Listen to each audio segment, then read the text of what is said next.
Hello दोस्तों, मैं उनका Sakya Arihant coaching centre नोरियस class में आपका स्वागत है। आप लोग भौतिक विज्ञान के चैप्टर वाइज क्वेश्चन आपके आते हैं अलग अलग चैप्टरों से, उन पर चर्चा कर रहे थे हम लोग। उसमें से आज आपका जो है तरंग किरण जो आपकी होते हैं तरंग या ध्वनि तरंगों पर चर्चा करें हम लोग। उसको आप लोग देखिएगा ये आपका रेडियो ऑपरेटिंग वाला है। उत्तर प्रदेश पुलिस में विज्ञान का पार्ट रखा गया, तो वहाँ क्वेश्चन इसी टाइप बने हैं। देख, बहुत गहराई में नहीं पढ़ा रहे हैं आपके, बहुत सिंपल से क्वेश्चन आपके अधिकतम बनते हैं, उन पर चर्चा हो रही है। तो आप लोग इसको देखिएगा, लाइक फिर करिएगा। इस समय पुलिस वैकेंसी चल रही है, जिनका फार्म नहीं पढ़ पाए वो फार्म डालिएगा, ठीक है। साइड अच्छी चल रही है अभी फिर बाद में होता है पता लगता है फाइट नहीं चल रही। कागज अगर नहीं बने हैं बनवाइए जल्दी से, ठीक है। और आपके ऑफलाइन क्लास चल रहे हैं, उनमें आप लोग ज्वाइन कर लीजिएगा। एक मॉर्निंग 5:30 बजे से इस समय क्लास 3 घंटे कर दिए गए।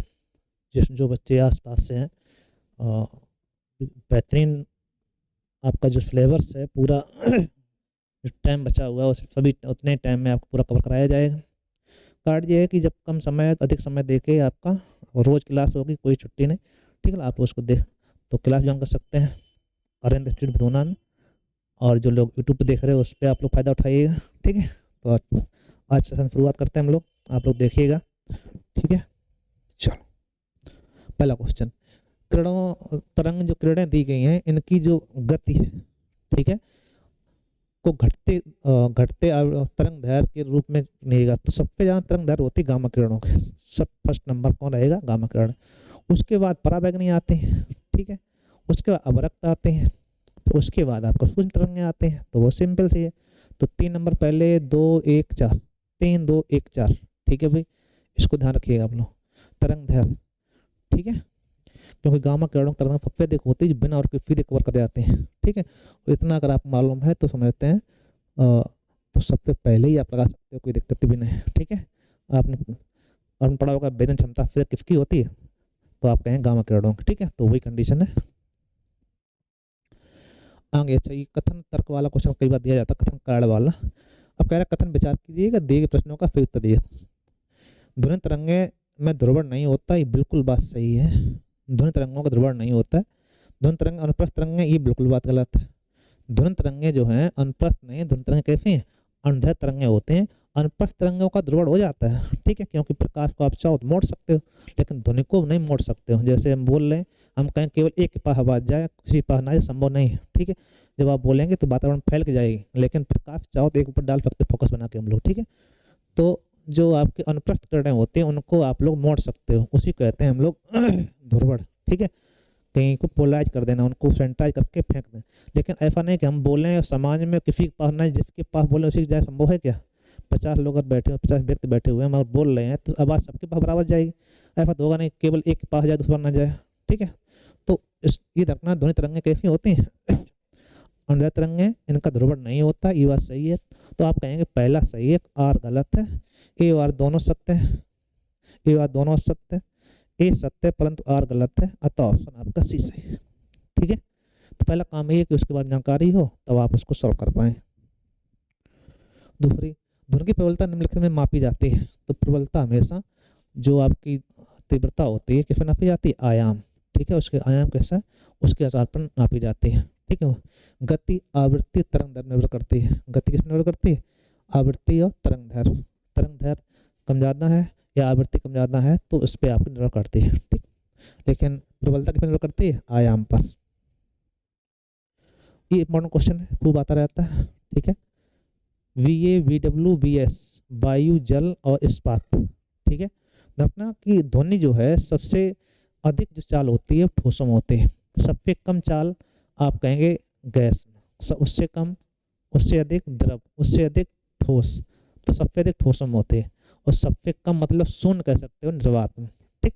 तो आप यहाँ पे देखिएगा कि अगर बी ए आपका वायु है तो वायु सबसे कम होती है, तो वायु फिर किस में होगी? जल, और जल फिर किस में होगी? इस्पात। तो सीधा सीधा है, ऐसा कहीं आपको दिख जाए वही सही है। वी ए से बड़ा BW, BW से बड़ा BS, अतः ऑप्शन आपका एस है। समझ पा रहे हो कि ध्वनि की चाल वायु की अपेक्षा जल में ज़्यादा होगी, जल की अपेक्षा इस्पात में ज़्यादा। इस्पात मतलब ठोस लोहा, ठीक है, बोलते हैं हम लोग। तो इस्पात में सबसे ज़्यादा होते हैं। उसमें भी स्टील आपको कहीं आता है, स्टील में सबसे ज़्यादा पाई जाती है, आप इसको ध्यान रखिएगा। जैनको प्रौद्योगिकी, ये इंपॉर्टेंट है, इसको ध्यान रखिए। और अलग डाल दिया है, खाद्य फसलों की प्रजाति को विकसित करने की विधि है जैनको प्रौद्योगिकी। ठीक है, बीटी कपास वगैरह यहाँ से उत्पादन होता है।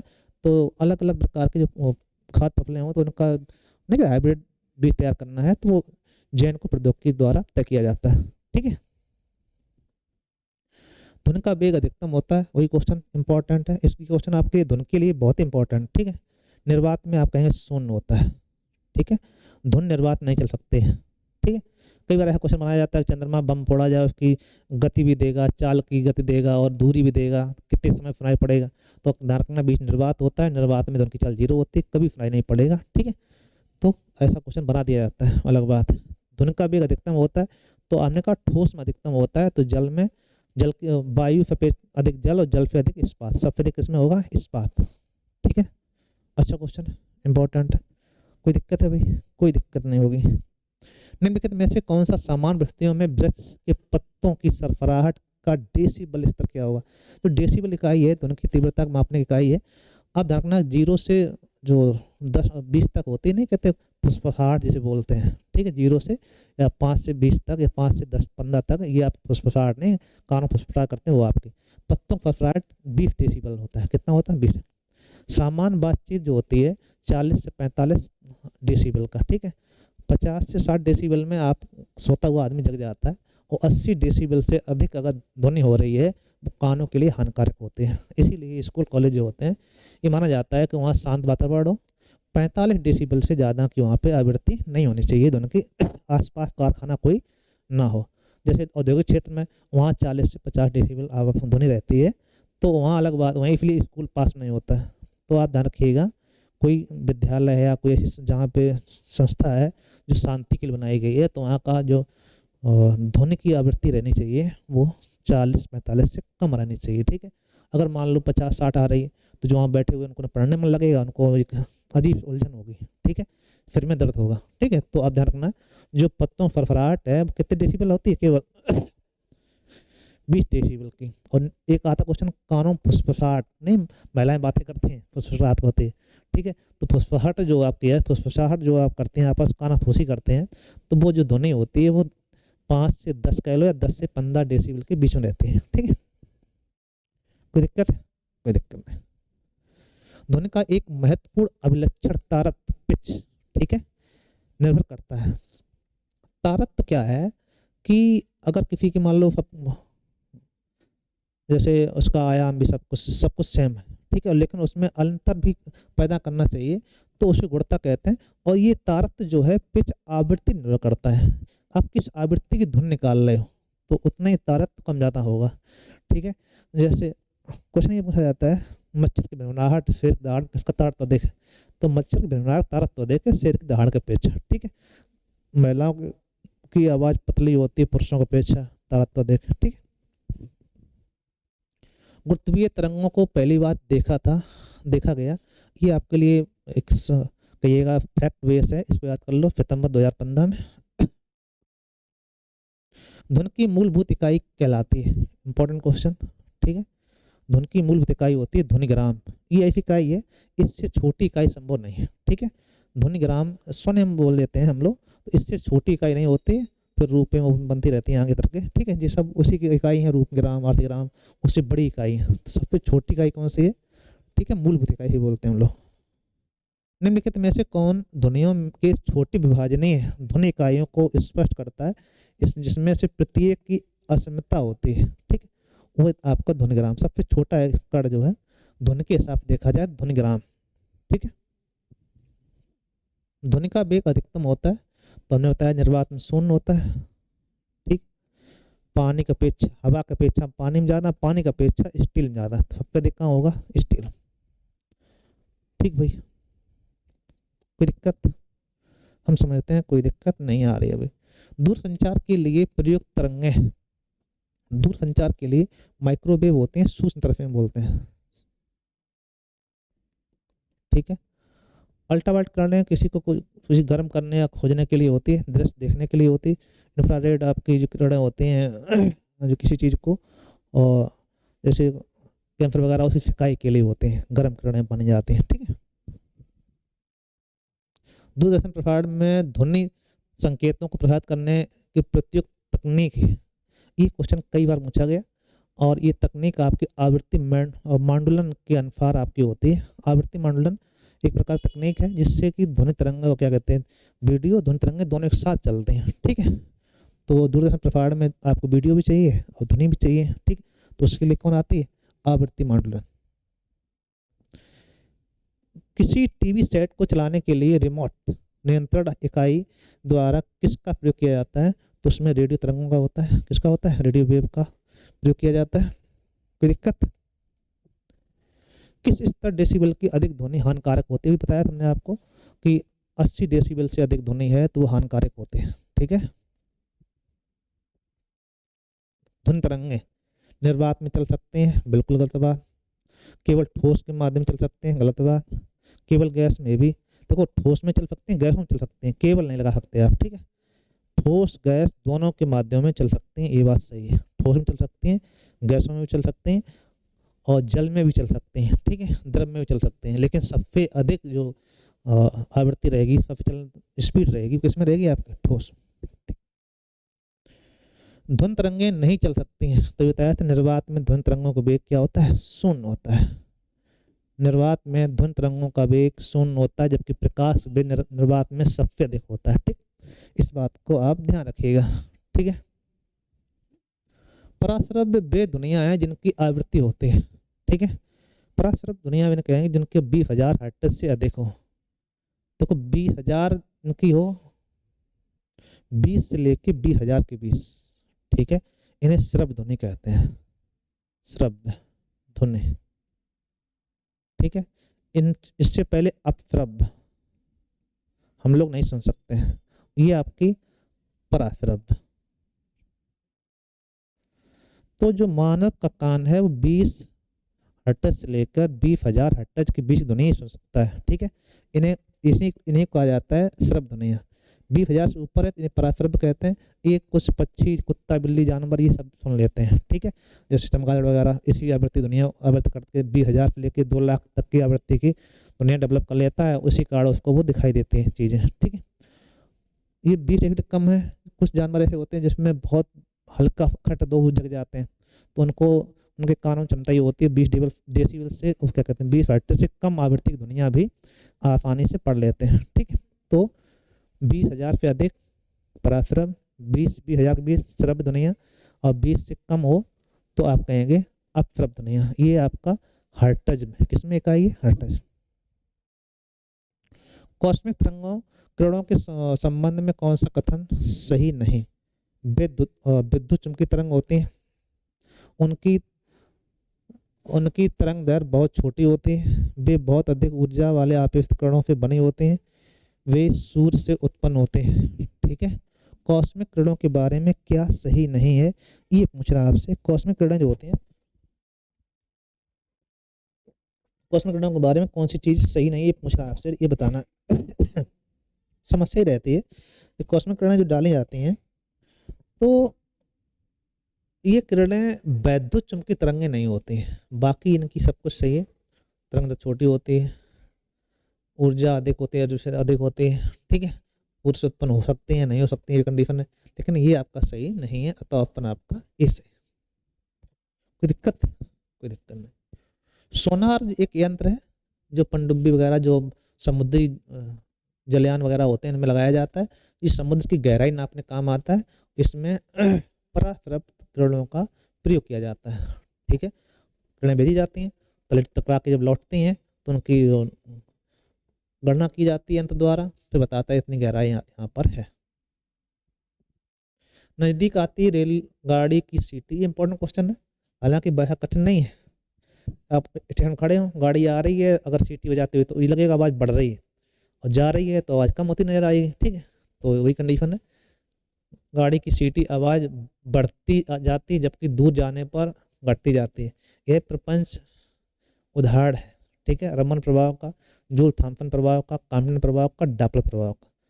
इंपॉर्टेंट है डॉपलर प्रभाव। कौन सा ये, कोई ध्वनि स्रोत को आप जाएंगे तो आवाज़ बढ़ती प्राप्त होगी, ध्वनि स्रोत से अलग जाएंगे तो आवाज़ घटती प्रतीत होगी, इसे डॉपलर प्रभाव कहा जाता है।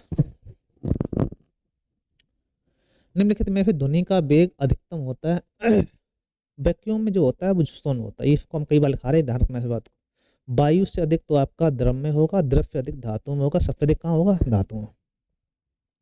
स्पष्ट रूप से प्रतिध्वनि जिसे बोलते ईगो बोलते हैं। जैसे हमने कहीं बोला और पीछे आवाज आ रही, वही चीज गूंज रही है, ठीक है। गूंजना अलग बात है, जैसे गूंजने को अनुरणन कहते हैं हम लोग। जैसे बोलो नहीं कहते, कहीं घाटी वगैरह में बोलते हैं आवाज वापस आ रही गुहा वगैरह से, तो वही है, ठीक है। स्पष्ट प्रतिध्वनि सुनने के लिए परावर्तित सुनाई देने के माध्यम से कम दूरी होनी चाहिए।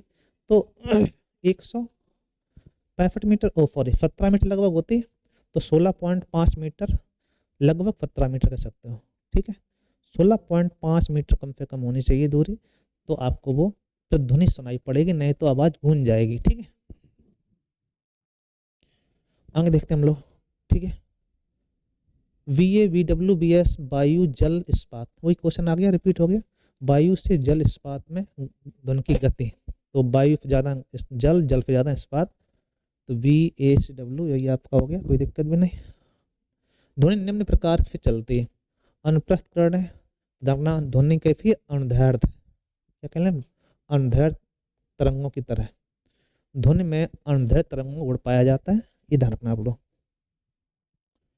चमगादड़ अंधेरी रातों में उड़ सकते हैं और अपना शिकार भी कर सकते हैं। इसका कारण क्या है? उनकी आंखें में तारे बड़े होते हैं, गलत बात। उनकी रात की दृष्टि बहुत अच्छी होती है, प्रत्येक चिड़िया ऐसा कर सकती है। वे पराफर ध्वनि निकालते हैं और उन्हीं के द्वारा निर्देशित होते हैं, अतः ऑप्शन इंपॉर्टेंट फैक्ट है, कई बार पूछा जाता है। चमगादड़ कौन सी तरंगे निकालते हैं? तो पराफर तरंगे निकालते हैं, जिनकी आवृत्ति 20,000 हर्ट्ज से लेके 2 लाख हर्ट्ज तक पाई जाती है, ठीक है। पराफर तरंगों के बारे में कौन सा कथन सत्य बताइए?